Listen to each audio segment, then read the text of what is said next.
Muy amadas y amados hermanos de nuestra congregación en Pamplona, hoy día, domingo 18 de abril del año 2021, me es muy grato poder saludarles junto a los saludos de mi amada esposa, nuestra hermana Damaris, y dar a cada uno de ustedes una muy fraternal bienvenida a nuestro devocional dominical, luego de haber tenido una hermosa semana de oración junto a todos nuestros hermanos, hermanas de nuestra amada iglesia.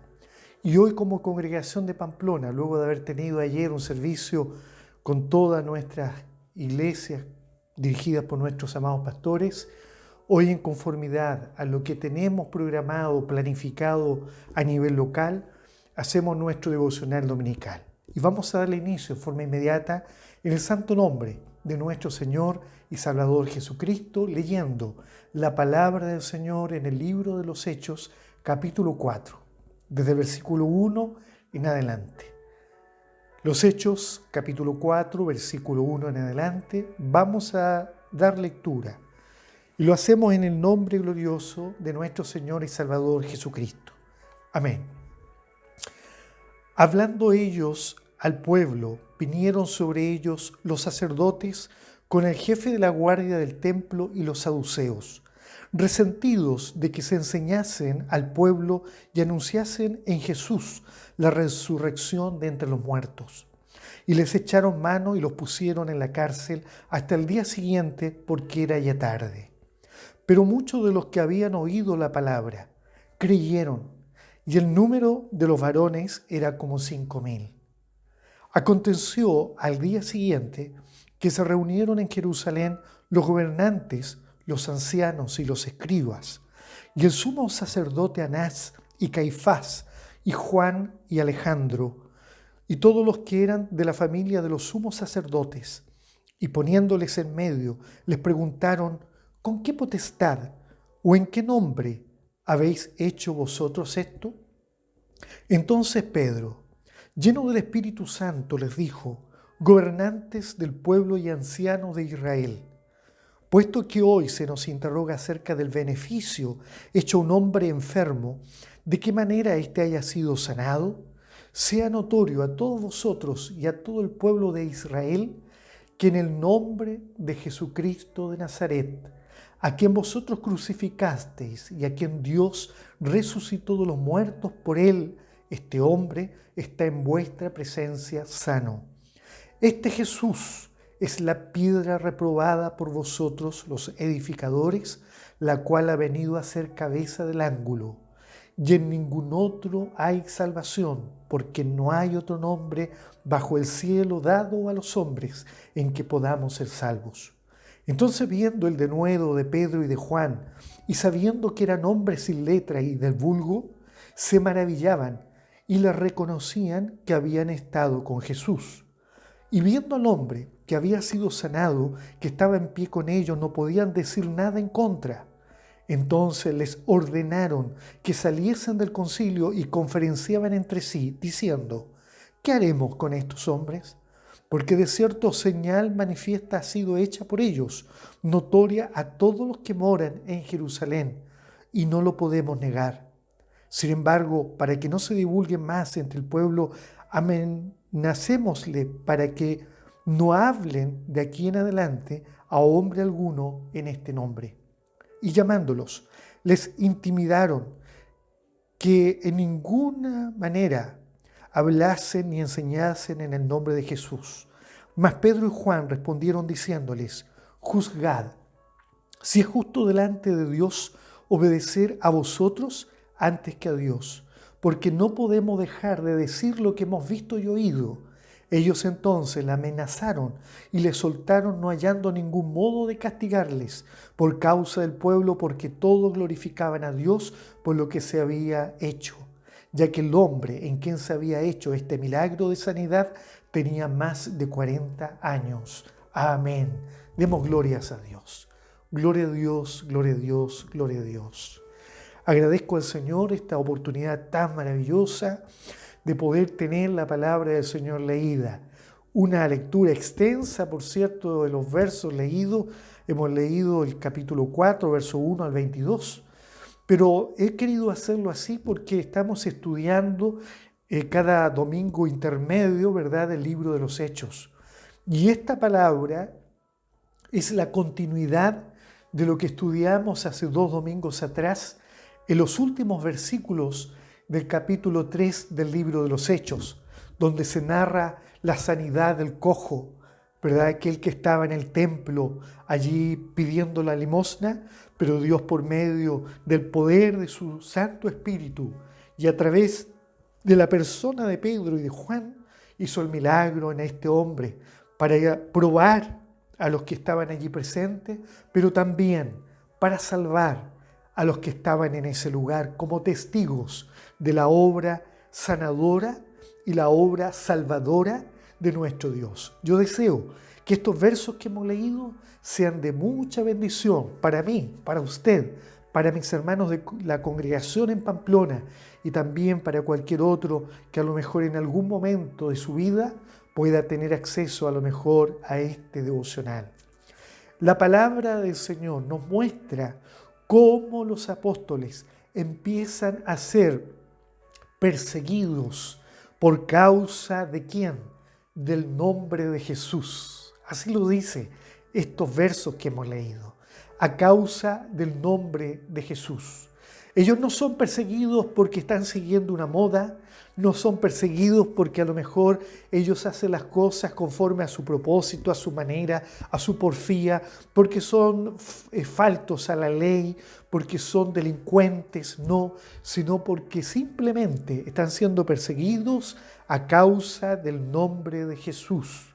Qué maravilloso, hermanos, es cuando el cristiano aprende también a sufrir, a llorar, a padecer a causa del nombre de nuestro Señor Jesucristo. Es un pasaje en el cual se inicia la persecución de la iglesia del primer siglo. La iglesia apostólica, la iglesia primitiva, conocida por muchos como la iglesia de los apóstoles. Esta iglesia que empieza a ser perseguida en la medida que va creciendo en número, que va creciendo en gracia, pero esta persecución fue el motivo, fue la razón por la cual ellos también tuvieron que huir de ciudad en ciudad. Se los había dicho el Señor. Y eso los llevó a huir incluso a otros países cercanos. Pero esto permitió que fuera esparcido el Evangelio como una semilla que es esparcida en el campo. Alabado sea el nombre del Señor. El Señor Jesucristo no está ajeno al conocimiento pleno de lo que está pasando con los apóstoles, sino que ya antes se los había dicho, se los había profetizado, se los había de alguna manera anticipado a través de sus palabras. Y es así como usted puede leer en algunos pasajes notables de los evangelios, cómo el Señor les anticipó las persecuciones que habrían de venir sobre ellos. Y yo quiero citar el Evangelio según San Lucas, quiero citar San Juan y me gustaría también citar San Mateo. Si miramos San Lucas, por ejemplo, en el capítulo 14, vemos que en ese capítulo el Señor habla sobre lo que cuesta seguir a Cristo. Cuán difícil es poder seguir al Señor. El Señor le habló sobre eso. Y en el versículo 27 le dice algo que está muy relacionado con esta palabra. Le dice, y el que no lleva su cruz y viene en pos de mí, no puede ser mi discípulo. Esto ya les estaba anticipando a aquellos discípulos presentes, aquellos que le estaban siguiendo ya en aquel momento, de que si querían y deseaban ser verdaderamente sus discípulos, tendrían que tomar su propia cruz y aprender a caminar, aprender a seguir al Maestro, pero llevando sus propios sufrimientos.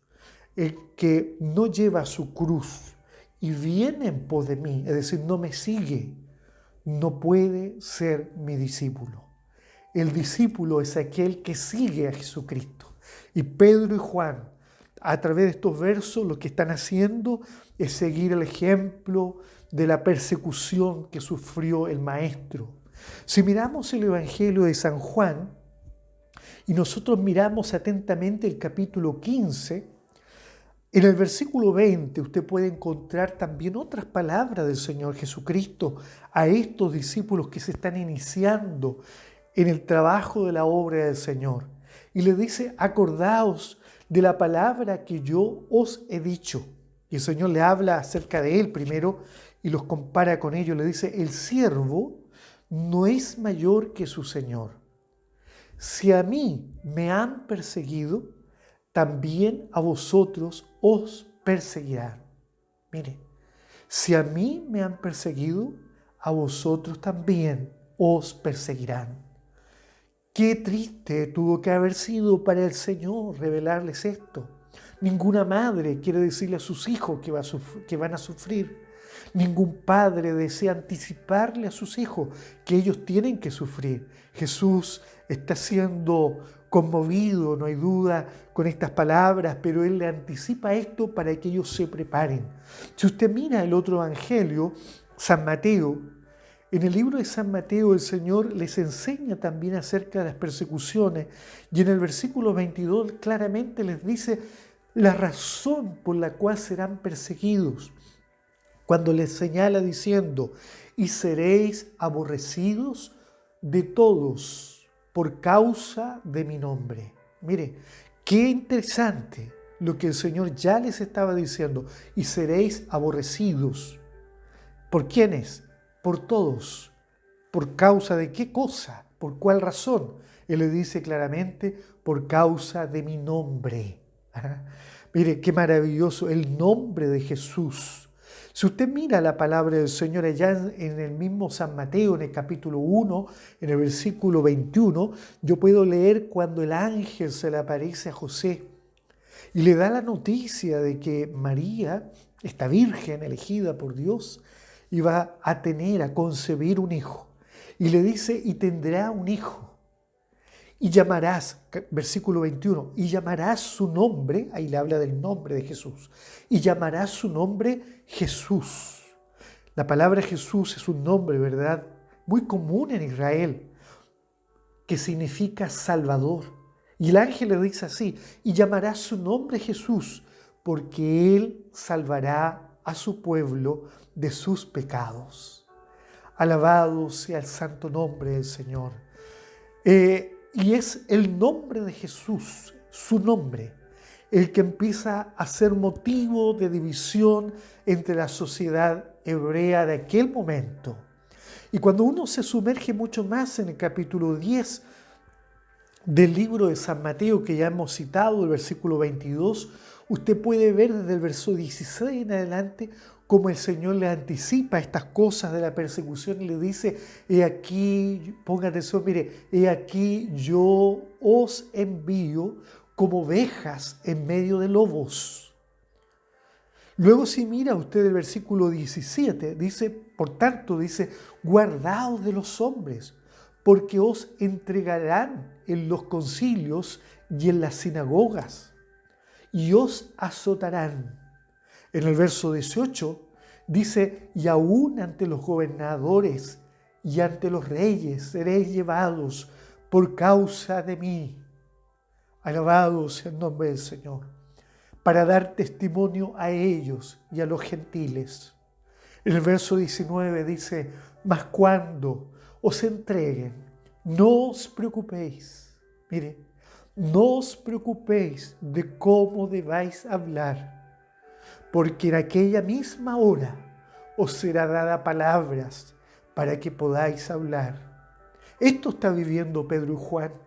En el verso 20 del capítulo 10 de San Mateo, luego les dice, porque no sois vosotros los que habláis, sino el Espíritu de vuestro Padre que habla en vosotros. Hermanos, esta experiencia de San Mateo 10 la está viviendo en carne propia Pedro. Ya hemos visto cómo fue sanado, ¿verdad?, aquel cojo. Y vimos en ese pasaje la sanidad de este cojo que mendigaba una limosna en el templo. La respuesta del cojo fue muy clara. Él saltó, se puso en pie, alabó, glorificó a Dios. Vimos la respuesta también del pueblo, asombrado, dice, perplejos, atónitos, estaban espantados, dice la palabra del Señor. Y ellos vinieron a buscar una respuesta a Pedro. Y Pedro dio su respuesta. Miren, la respuesta del cojo, respuesta del pueblo y respuesta de Pedro. Y la respuesta de Pedro fue un discurso llamando al arrepentimiento. Allí diciéndoles, varones israelitas, ¿por qué os maravilláis de esto? ¿O por qué ponéis los ojos en nosotros como si hubiese sido por nuestro poder o por nuestra piedad? Sin embargo, ahora, hermano, luego de haber visto la respuesta del cojo, del pueblo y de Pedro, ahora en estos versos vemos la respuesta de las autoridades. Autoridades eclesiásticas, religiosas. Vemos a los sacerdotes, vemos a los guardias del templo, vemos a otros religiosos como los saduceos, pero también vemos a las autoridades civiles, vemos a los gobernantes, se habla de los ancianos y también se habla de los escribas. Mire, aquí estamos viendo la respuesta ahora de las autoridades. Y la respuesta de las autoridades, ¿cómo fue? ¿Cómo podríamos evaluar esta respuesta? Aquí los versos que hemos leído claramente nos señalan, pero también a la vez nos muestran qué es lo maravilloso de una persecución. ¿Qué sucedió con la iglesia primitiva no solo en esta experiencia, sino que en las múltiples otras experiencias de persecución de la iglesia donde, por cierto, algunos cristianos fueron muertos a través de fieras, de azotes, de sacrificios, de crucifixiones, de hogueras, ¿verdad? Los descuartizaban, dice la palabra del Señor también. Muchos morían por inanición, no les daban de comer, otros envenenados. Hermanos amados, con la máxima crueldad sobre la iglesia cristiana. Hermanos, pero aquí vemos algo muy interesante, la cosecha inmediata de la predicación. Vemos en estos versos la cosecha inmediata de la predicación de Pedro. Vemos 5.000 hombres convertidos al Señor. ¿Cuántas mujeres y niños? No lo dice la palabra, pero qué maravilloso ser perseguido, porque en esa persecución es como si Dios regara la labranza y la semilla plantada diera su fruto. Es un verdadero avivamiento lo que está viendo Pedro, está viendo Juan, lo que están viendo los discípulos. No hay manera de atemorizarlos porque están viviendo un verdadero avivamiento. Esto es lo que necesita la iglesia del siglo XXI. Esto es lo que necesitamos nosotros los cristianos, los pentecostales, los que somos de diferentes iglesias en el mundo entero, en medio del mundo ateo, en medio del mundo engañoso, con sus afanes y las distintas doctrinas engañosas. Dios necesita levantar una iglesia que viva un avivamiento de verdad, un avivamiento santo, no basado en señales visibles, en aquellas que nos gustan a los seres humanos, no, sino que en aquellas señales reales que son inspiradas, son realizadas por medio del Espíritu Santo de nuestro Dios. Verdaderamente Jesús había venido a buscar y a salvar, ¿qué cosa? Lo que se había perdido. 5.000 almas se reencontraron con su Dios. 5.000 pecadores reencontrándose como hijos pródigos con aquel Padre Celestial. Y esto provocó la fiesta en los cielos, una gran fiesta de gozo también en los apóstoles. Dios está levantando una iglesia cristiana, judía o hebrea. Pero en medio de esto es necesario sufrir la persecución. Las autoridades religiosas y civiles están preocupadas, en vez de preocuparse de estos 5.000 que aceptan a Dios, en vez de preocuparse del cojo y alabar a Dios por el milagro, ellos están preocupados de otras cosas. Autoridades que aparentemente, de alguna manera, quizás representaban a Dios en medio de Israel, pero estaban lejos de Dios. hablaban de Dios, pero no le conocían. Creían que servían a Dios en el templo porque eran sacerdotes. Se hacían llamar y pensaban ser ungidos, pero la verdadera unción no estaba en ellos. La verdadera unción está en Pedro, la verdadera unción está en Juan, la verdadera unción no está en estos religiosos, sino que está en esta iglesia cristiana que Dios está levantando y que fue verdaderamente bautizada en el poder del Espíritu Santo. No les importó a ellos la gran señal ante sus ojos de ver al cojo sano, levantado, puesto en pie. El cojo pasó a un segundo plano, quizás a un tercero.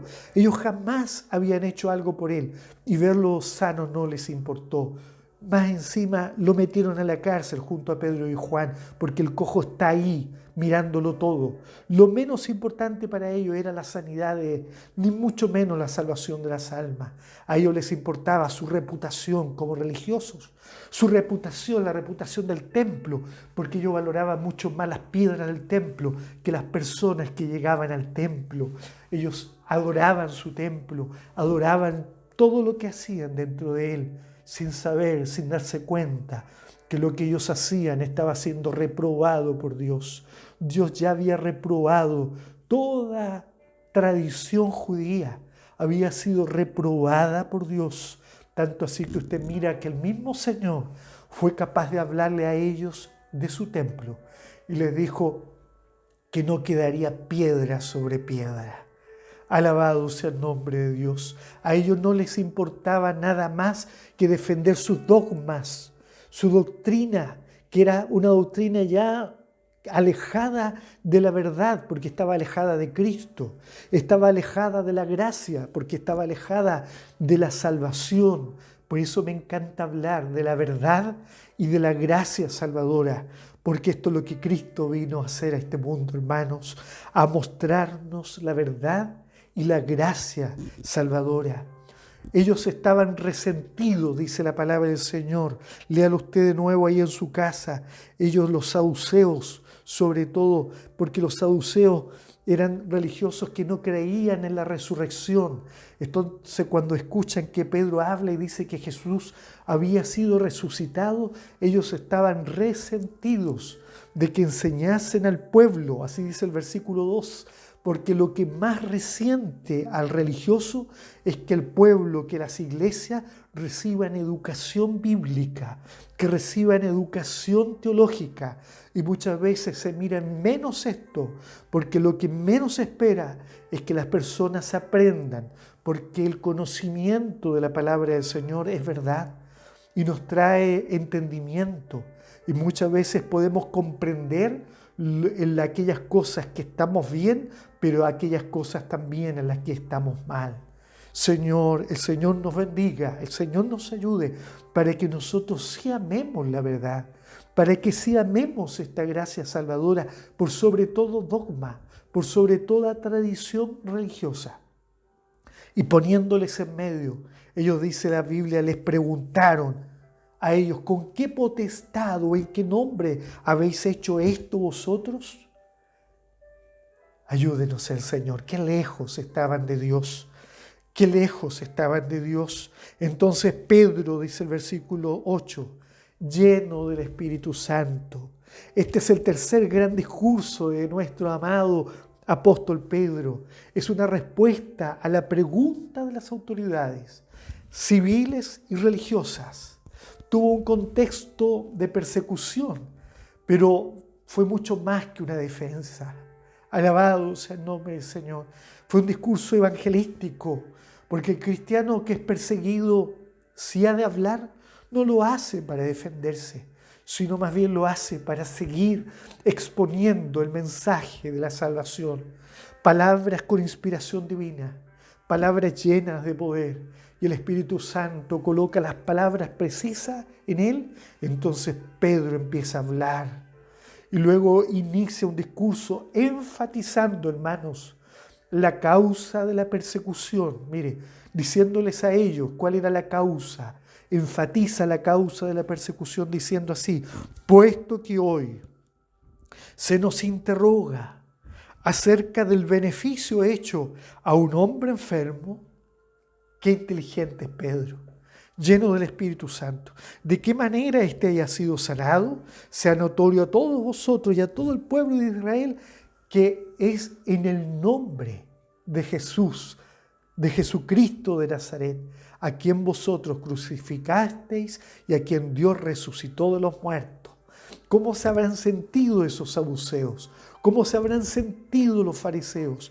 Entendiendo que los fariseos fueron los primeros en abogar por la muerte de Jesucristo el Señor. De alguna manera junto a Caifás, a Anás, que eran los sumos sacerdotes en Jerusalén. Pero aquí Pedro está empeñado en demostrar la verdad y la justicia de Dios a través de este discurso, y luego dice, y este Jesús es la piedra reprobada por vosotros, los edificadores, la cual ha venido a ser cabeza del ángulo. ¿De qué ángulo? El ángulo de la iglesia, la piedra en la cual se empezó a edificar la iglesia de Jesucristo el Señor. El mismo Señor lo dijo: en esta piedra yo edificaré mi iglesia, hablando de sí mismo. Y mire lo que dice Pedro en el verso 12, dice, y en ningún otro hay salvación, porque no hay otro nombre. Mire, nuevamente se nombra la palabra nombre. Primero ellos preguntaron la autoridad: ¿en qué nombre hace estas cosas? ¿Bajo qué autoridad? Y Pedro claramente le dice: en el nombre de Jesucristo. Y el verso 12 es el sello de esta predicación, de este devocional. Dice, y en ningún otro hay salvación, porque no hay otro nombre bajo el cielo, dado a los hombres, en que podamos ser salvos. Amados hermanos, yo quiero terminar este devocional por el tiempo, ¿verdad? Que resumido, debe ser un devocional resumido, pero sin antes decir de que todos los que escucharon a Pedro se maravillaban, encontraron que era demasiado el denuedo que tenía, vieron el denuedo de Pedro y Juan, y sabiendo que eran hombres sin letra y del vulgo, se maravillaban y reconocían que habían estado con Jesús. No solo lo reconocieron, sino que se maravillaban, dice, por el denuedo. Denuedo significa valentía. Denuedo muestra la decisión de Pedro y de Juan, capacidades destacadas que era imposible verlas en un hombre sin educación, hombre sin estudios y sin letras. Era un discurso llamativo, una actitud valiente por Cristo. Aquí se demuestra el poder de Dios. Eso es lo que hace el poder de Dios. Nos hace valientes, nos hace actuar con denuedo, nos hace no tener vergüenza ni temor, sino más bien nos hace llevar la palabra a quien lo necesita, aunque sea necesario muchas veces ser clasificado como un desobediente, como un traidor a la patria, como un desobediente a estas autoridades, porque claramente aquí mismo la palabra del Señor muestra que simplemente luego de debatir entre ellos, entre las autoridades, tomaron la decisión de que al ver que la señal era efectiva, no había cómo negar de que el hombre enfermo había sido sano, ellos quisieron intimidar de alguna manera a Pedro y Juan. Y simplemente ellos tomaron la decisión de intimidarles e indicarles, instruirles que ya no hablasen más en el nombre de Jesús.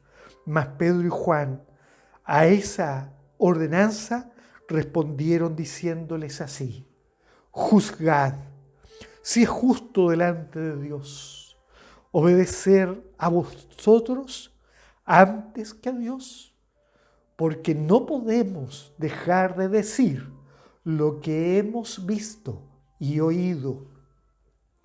No podemos dejar de decir lo que hemos visto y oído. Yo me quiero quedar y terminar este devocional con estos versos. En ningún otro hay salvación. ¿Necesitas salvación? Jesucristo es el camino, la verdad y la vida. En ningún otro hay salvación. Amado, amada que me escuchas, Jesucristo es la puerta. Dijo: yo soy la puerta. Todo aquel que a mí viene, yo no le echo fuera. Él dijo: yo soy el camino, la verdad y la vida. No hay otra opción de salvación, sino más bien solamente a través de la persona de nuestro amado Señor y Salvador Jesucristo. Y los que somos hoy salvos, ¿qué podemos decir? No podemos dejar de predicar la palabra del Señor, porque no podemos dejar, verso 20, del capítulo 4, porque no podemos dejar de decir lo que hemos visto y oído. ¿Cómo callar, hermanos? ¿Cómo callar? ¿Cómo poder callar? Muchas veces yo lo he intentado, pero no se puede. Cuando Cristo nos llama a predicar la palabra, tenemos que hacerlo porque en nuestros corazones hay algo más grande que nos lleva a predicar el Evangelio del Señor, aunque también hemos tenido que sufrir. Yo como niño muchas veces sufrí persecución, muchas veces fui maltratado a causa de predicar la palabra del Señor. Fue motivo de risas, motivo de burla, también motivo de golpes. La palabra del Señor, sin embargo, para mí era una pasión. Predicar la palabra de Cristo era una pasión tan grande, era tan maravilloso, que desde muy niño aprendí a sufrir por la causa del Maestro. Hermanos amados, porque no podemos dejar de decir lo que hemos visto y oído. Amén. Que el Señor nos bendiga, que bendiga esta palabra en nuestras vidas, para que en esta ciudad de Pamplona podamos también ser mensajeros del Maestro y como Pedro y Juan, predicar la palabra a los enfermos, a los tristes, a los cansados, a los que no tienen esperanza, para que muchos le conozcan, así como yo y usted le hemos conocido. Para el Señor la honra y la gloria. Amén. Pongámonos de pie para pedir la bendición del Señor. Amado Padre Celestial, te damos gracias por esta palabra tan hermosa que nos has concedido, de poder ver a través de ella cómo Pedro y Juan, ellos decididos, defendieron, Señor, la predicación del Evangelio y decididos, Señor, no callaron, sino que siguieron predicando en el nombre glorioso de nuestro amado Jesús. Padre Celestial, te rogamos que nos ayudes a nosotros también a ser valientes para poder ser representantes de Cristo en la tierra y para que Jesús siga salvando, perdonando, sanando. Llega a aquellos que están sufriendo en esta ciudad, aquellos que están enfermos por esta pandemia. Señor, que tu Espíritu Santo llegue a ellos, a los que no podemos llegar, para que te conozcan, a ti, Cristo amado. Te lo pido y ruego, Padre, en el nombre glorioso de tu Hijo amado Jesucristo, nuestro Salvador. Amén. Gloria a Dios, gloria a Dios, gloria a Dios. Amén. Que el Señor les bendiga e invitados a nuestro próximo devocional. El Señor les bendiga.